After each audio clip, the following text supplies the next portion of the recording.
Hello, good afternoon. अभी जो topic मैं आप लोग कराने जा रहा हूँ वो मुखालिब है। ये आपके सिलेबस में मेंशन है, परंतु ये मेरी प्रेजेंट एडिशन बुक जो आपके पास है उसमें नहीं है। इसलिए पहले मैं वो टॉपिक्स करवा रहा हूँ जो मेरी प्रेजेंट एडिशन वाली बुक में नहीं है, क्योंकि 2015 बैच के एग्जाम पास में आ रहे हैं और 2016 बैच के लिए भी ये टॉपिक्स उतने ही महत्वपूर्ण है, क्योंकि वो ऑलरेडी बुक्स मेरी बुक खरीद चुके हैं पुरानी एडिशन जो है। तो न्यू एडिशन लाने में अभी शायद टाइम लग जाए, तो इसलिए मैं इन टॉपिक्स को पहले कवर करवा रहा हूँ। तो अभी जो टॉपिक है वो मुखालिब, लेट्स स्टार्ट इट। तो मुखालिब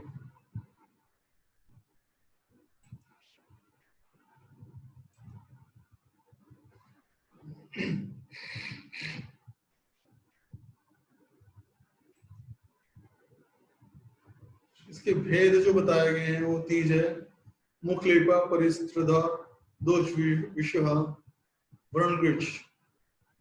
तो इसके तीन जो वेद हैं, दोषा, विषह और व्रणकृत। दोषा है जो वात आदि दोषों का नाशक है, विषह का नाशक है, व्रणकृत जो मुखमंडल के सौंदर्य को बढ़ाने वाला है।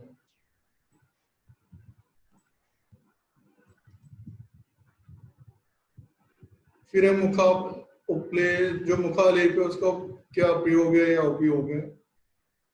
उसके विषय में आचार्य आचार्य कहते हैं: उष्णो वात कफे शशस्त शेषस्व अत्यर्थ शीतल।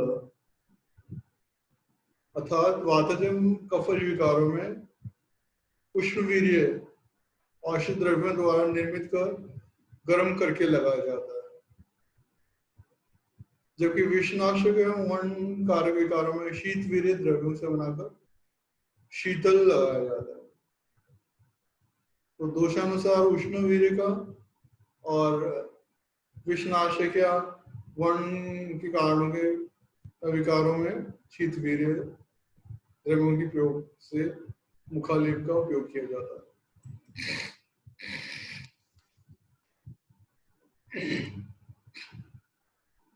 इसका प्रमाण है त्रिप्रमाण, त्रिभाग, त्रिविभाग, गुणोन्नति। अर्थात मुखालिब के प्रमाण की मोटाई के तीन प्रमाण हैं: चौथाई अंगुल मोटा, तिहाई अंगुल मोटा एवं आधा अंगुल मोटा।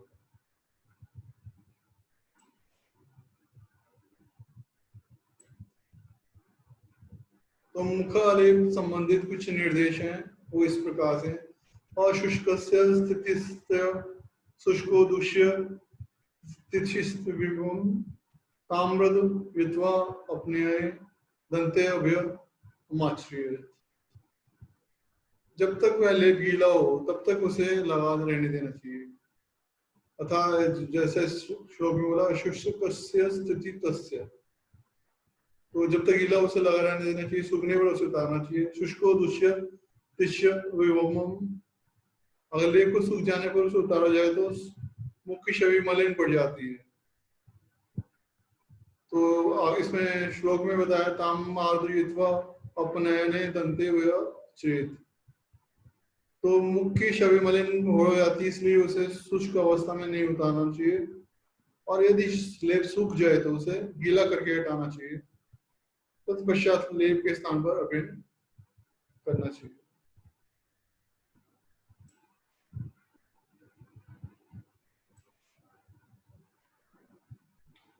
तो फिर है मुखालेप में जो अपत्य है,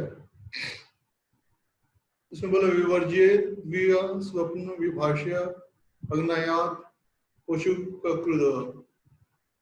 अर्थात जब तक मुख में लेप लगा रहे तब तक दिन में सोना, अधिक उबलना, अग्नि सेकना, धूप सेकना, शोक तथा क्रोध करना अपत्य है, आते ने त्याग देना चाहिए।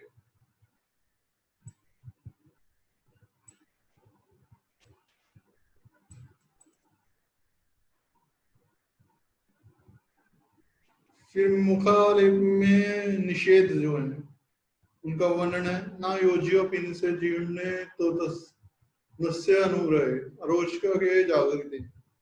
अर्थात पीनस रोग में, अजीर्ण में, मत्स्य प्रयोग में, अनुग्रह में, रोचक में तथा रात्रि जागरण में मुखालेप का प्रयोग निषिद्ध है।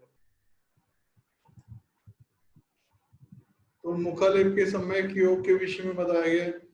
अकाल बलित, व्यंग वली अर्थात झुर्रियां, तिमिर रोग तथा नीलिका रोग मुखालेप सम्यक योग से नष्ट हो जाते हैं। तो तिमिर रोग तथा नीलिका रोग में यानी नेत्र रोगों में भी इसका लाभ बताया है।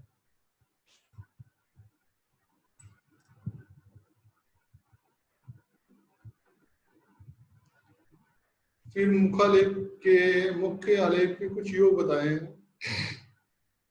जैसे कोल मज्जा कृष्णान मूलम शावरम गौर सर्पशुपा सिंहमूलम तिला कृष्णा दार्वित्व निसुष्वा यवा धर्ममूल हिमुषो उशीर शीर्ष माति शीत तंडुला कुमोदोत्पल का धूर्वा मधु चंदन।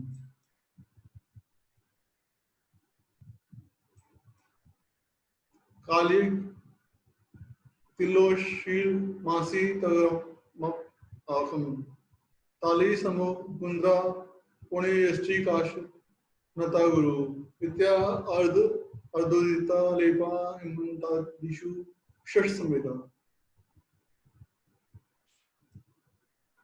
अर्थात हेमंत ऋतु में बेर की गिरी, अड़ूसा की जड़, पठाटी रुद्र, पठानी लोद्र या पीली सरसों का लेप। शिशु ऋतु में सेमूल, काले तिल, दारूरेदा की चाल एवं भूसी निकाले हुए जौ के आटे का लेप शिशु ऋतु में बताया गया है। दर्भ की मूल, कपूर, खस, शीर्ष के बीज, सौंफ के बीज, चावल के आटे का लेप जो है वह बसंत ऋतु में प्रयोग किया जाता है। ग्रीष्म ऋतु में कुमुद, उत्पल, लाल कमल, धूप, मलटी तथा चंदन का लेप प्रयुक्त होता है। वर्षा ऋतु में काला तिल, खर्स, जटामासी तगर और काष्ठ का लेप प्रयोग में लाया जाता है। तो शरद ऋतु में तालिश पत्र, गुंद्र पटेल, पुंडेरिया, मधुजस्टी, कास की जड़ तगर एवं अगर का लेप प्रयोग में लाते हैं। इस प्रकार जो ऋतुओं के अनुसार मुख्य के जो आलेप हैं उनके योगों का वर्णन किया गया है। अतिन लेपों का प्रयोग यथा वर्णित ऋतु के अनुसार प्रयोग करना चाहिए। फिर है मुख्य आलेप के लाभ। इसके जो लाभ है उसमें सर्वप्रथम है प्रतिदिन उक्त लेपों का प्रयोग करने से दृष्टि शक्ति मजबूत बनी रहती है, तो ये दृष्टि शक्ति को बढ़ाता है। मुखमंडल कांति युक्त रहता है। मुखमंडल सदा कोमल एवं कमल के दृश्य खिला रहता है।